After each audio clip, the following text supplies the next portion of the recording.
गोर लगै छियै सब गोटेके मिथिला भनसाघर चैनलमे अहाँ सबके बहुत बहुत स्वागत छै। आज जे छै से हम पराठा बनबै लए जा रहल छियै।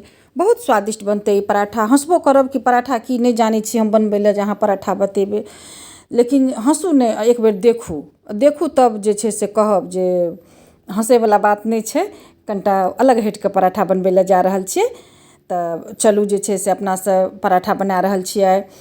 तऽ ई पराठा बहुत स्वादिष्ट बहुत सुन्दर बनतै और अलग अलग जे छै से शेपमे बनतै ई पराठा।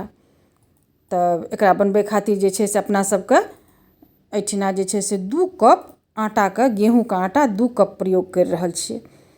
और 2 कप आटा लेबै और 1 टेबल स्पून जे छै से अपना सबके चम्मचसँ 1 चम्मच है, एहि चम्मचसँ 1 चम्मच जे छै से सूजी लेलियै हन। आ एही चम्मचसँ लगभग 1 चम्मच जे छै से शुद्ध घी लेबै और खूब बढ़िआँसँ मिला देबै सबके। और नॉर्मल पानीसँ सानि लेबै। तऽ मिलाएब खूब बढ़िआँसँ ताकि सब आटामे जे छै से बढ़िआँसँ घी सूजी मिक्स भए जाए। नहि तऽ पानि पहिने पड़ि जेतै तऽ कतहु मिलतै कतहु नहि मिलतै। तऽ खूब बढ़िआँसँ हाथसँ सुखले पहिने मिला लेब 2-4 मिनट।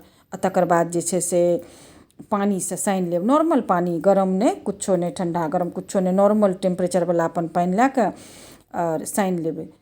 खाली ध्यान एतबे राखने छै से बेसी गीला नहि हुअ आटा आ बेसी करगरो नहि रहै। अपना सब तऽ सब कोइ गृहिणी छियै, डेली बनबै छियै रोटी पूरी पराठा, तऽ ओही सबके हिसाबसँ सानि लेब।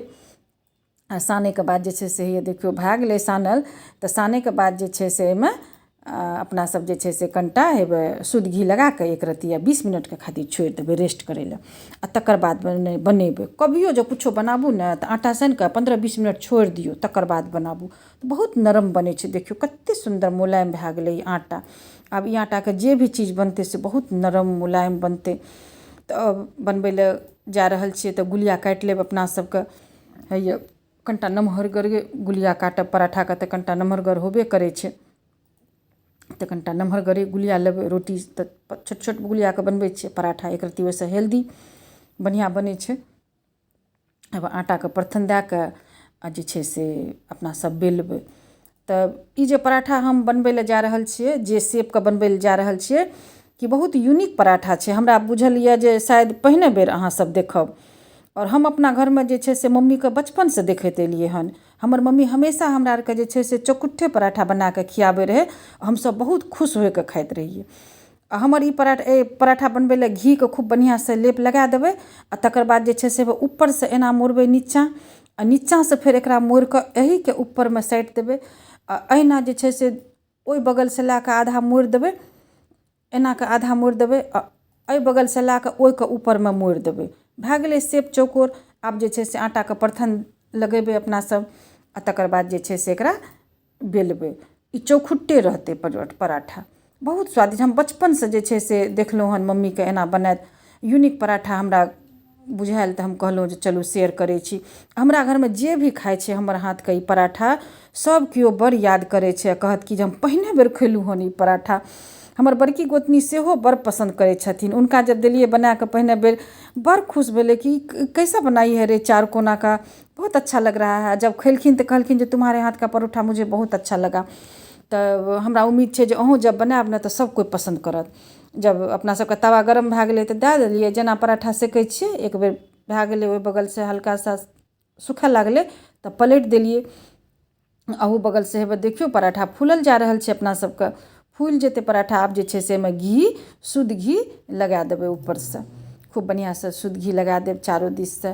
आ फेर पलटि कऽ जे छै से ओहो कातसँ लगा देबै। ओना तऽ लोहियामे अथीमे तावामे पहिने देनहिए रहिए अपना सबके घी, तऽ ओहि बगल लागले छै।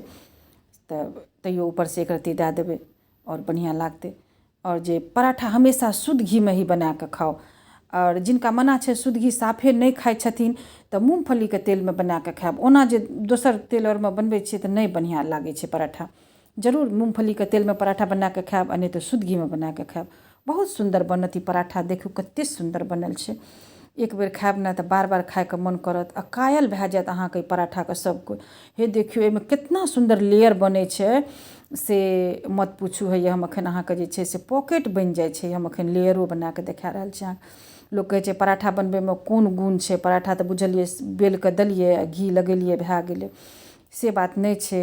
बहुत बढ़िया से पराठा बनै छै तऽ बहुत बढ़िया स्वादिष्ट लागै छै, नरम लागै छै। हमर हाथके ई बनल पराठा जे अहाँ बनायब ने तऽ मत पूछू, सब केओ अहाँके पराठाके तारीफ करत।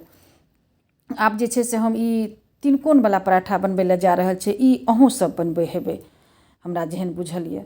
तऽ आब जे छै से एकरा हमसब 3 कोन मोड़बै। तऽ ऊपरसँ एक बेर मोड़ि देबै आ फेर जे छै से एक बेर मोड़ि देबै तऽ 3 कोन भए जेतै। तऽ ई पराठा तऽ लगभग सब घरमे बनै छै जेहन हमरा बुझाइए। आ तकर बाद जे छै से परथन लगा कऽ एकरो जे छै से 3 कोनमा अपना सबके बेल लेबै। और इहो जे 3 कोनमा बेलबै आ ओकर बाद जे छै से जेना नॉर्मल पराठा सेकै छी अपना सबके तेना सेक लेब। बहुत लोग भीतरमे घी नहीं लगबै छै तऽ लेयर नहीं बनै छै। भीतरमे घी लगाना पराठामे बहुत जरूरी छै, ओहिसँ लेयर बनै छै, सॉफ्ट बनै छै पराठा। आ पराठाके लुक देखैमे पराठा बड़ सुन्दर, खाइमे ओतबे स्वादिष्ट आ नरम नरम। की बूढ़ा की बच्चा की जवान सब कोइ खायत खूब बढ़िआँसँ। और जे छै से एकर बाद जे छै से अपना सब कहे एक कातसँ भए गेलै तऽ पलटि देबै। एहि स्टेजमे अपना सब पराठाके पलटि देबै। देखियौ कतेक बढ़िआँसँ ई 3 कोनमो पराठामे लेयर केना खुलऽ लागलै हन। अब सबटाके खोलि खोलिकऽ की देखाबियै, कतेक सुन्दर भए गेलै। देखू अब फूलिकऽ पराठा ऊपर, हे देखियौ फूलिकऽ पराठा ऊपर चलि आयत। जहिना पराठा फूलिकऽ ऊपर आयत तहिना लेयरो सब धीरे धीरे खुलऽ लागै छै। बच्चा सबके जे देब ने खाय लए एतेक खुश हैत ने की कहूँ। हमर बेटा बेटी तऽ खूब लुटिकऽ खाइ छै, बड़ सुन्दर बड़ स्वादिष्ट बनै छै ई पराठा। आ आब जे छै से हम गोल शेपमे पराठा बनबै लए जा रहल छियै। तऽ कहब गोल शेपमे की बनेबै, रोटी जकाँ बेल लेब बना लेबै, से एना नहि बनै छै। गोल पराठाके भी नियम छै। गोल पराठा ये गोल बेल लेब रोटी, एहिपर जे छै से घी अपना सबके जेना बाँकी पराठामे लगेलिए तेना जे छै से घी लगा देबै। आ घी लगा कऽ जे छै से एक साइडसँ एना कऽ मोड़ने जेबै दुनू हाथसँ, एना कऽ रोल बना लेबै। रोल जब बनि जेतै अपना सबके तब जे छै से एकरा एना मोड़ि मोड़ि कऽ खूब गोल जकाँ बना देबै। आ हेबे ऊपरसँ एना करिके भीतरमे घुसा कऽ दाबि देब। आ तकर बाद जे छै से परथनमे लगा कऽ आ तब जेना जे छै से अपना सब बेलै छियै पराठा, ई गोले बनतै तऽ गोल बेल लेबै। और एहिमे जे छै से कम लेयर बनतै, एक बेर घी दए कऽ गोल बनेलियै तऽ। एहिमे यदि अहाँके बेसी लेयर चाही, बेसी कुरकुर चाही, खस्ता बनेबै अगर अहाँ पराठा, तऽ एकरा बार बार अहिना बेल कऽ घी लगेने जायब और रोल बनेने जायब आ फेर गोल करने जायब, फेर बेलब। एना करैत करैत जब 4-5 बेर करब ने तऽ ओ दोसर पराठा बनत, ओहिमे जे सब लेयर अलग अलग खुलत। तऽ अभी जे छै से अपना सबके पराठा बनि गेलै तऽ तवामे देलिए आ ओहि बगलसँ सेकल भए गेलै तऽ आब जे छै से पलटि देलिए। आ अहू बगल हेबे देखियौ आब भए रहल छै, ऊपर उठि उठि कऽ दाना आबि रहल छै। तऽ जब ई स्टेजमे पराठा आबै ने तऽ ओही स्टेजमे जे छै से अपना सबके घी लगाना छै। तब जे छै से पराठा अपने आप फूलिकऽ ऊपर चलि अएतै। बेसी जे छै से दाब दुब नहि करब, खूब बढ़िआँसँ पलटि कऽ, हे देखियौ कतेक बढ़िआँ फूलि गेलै। एक बगलसँ घी लगा देलिए, ओकर बाद जे छै से दोसर बगलसँ लगा, कतेक सुन्दर लागै छै पराठा। खाली देखैएमे नहि सुन्दर लागै छै, खाइमे देखौसँ भी बेसी खाइमे स्वाद लागै छै। उम्मीद छै हमरा जे पसन्द हैत हमर ई बनल पराठा। कहैके लिए छै जे पराठामे की बात छै, अएबे करै छै सबके बनबै लए। एक बेर एहि विधिसँ बना कऽ देखब, ई कनि हटिकऽ विधि छै। हम बचपनसँ जबसँ होश सम्हारलहुँ हमर मम्मीके पराठा देखलहुँ हन अहिना चोखोट चोखोट, से हमरा सबके भी बहुत पसन्द रहै सब दिन। और हमरा घरके समझियौ तऽ यूनिक पराठा छै, सब केओके पसन्द होइ छै। जे खाए लागै छै लोक तऽ गिनतिए भुलि जाइ छै, कहत 2 गो खाएब 3 गो खाएब, अब खाइते खाइते गिनतिए भुलि जाइ छै कि की खएलहुँ। एतेक स्वादिष्ट बनै छै, एतेक सुन्दर लागै छै, मोहित भए जाइ छै ई पराठा खाए कऽ लोक। तऽ एहिमे जे छै से हम कटहलके सब्जीके साथ अभी पराठाके प्रयोग करि रहल छियै और आलू परवलके सब्जीके साथ प्रयोग करि रहल छियै। अहाँ जे छै से अपन मनपसन्दके हिसाबसँ सब्जी बनाबू, ई पराठाके सर्व करू, बहुत स्वादिष्ट बनै छै। केहन बनल हमरो बताएब, कमेंट करब, लाइक करब, शेयर करब। मिथिला भनसाघर पेजके बेसीसँ बेसी फॉलो करब आ चैनलके सब्सक्राइब करै लए बिल्कुल नहीं भूलब। तब तक के लिए स्वस्थ रहू, मस्त रहू, आनंदित रहू। फेर मिलब अगला वीडियो में।